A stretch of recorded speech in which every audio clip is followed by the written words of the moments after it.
بسم اللہ الرحمن الرحیم۔ پیارے دوستو،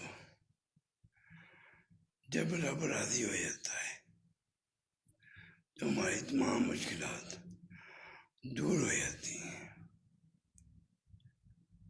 ہم کو چاہیے کہ جب ہم مشکل میں پھنس جائیں تو اپنے رب کو راضی رکھیں، اللہ سے استغفار کریں اور اس کی رضا کے مطابق زندگی گزاریں۔ اللہ تعالیٰ ہم سب کو سمجھ عطا فرمائے کہ جب ہمیں مشکل ہو تو ہمیں اللہ تعالیٰ سے مدد مانگنے کی تفریح دے، کیونکہ مشکل میں انسان سب کچھ بھول جاتا ہے۔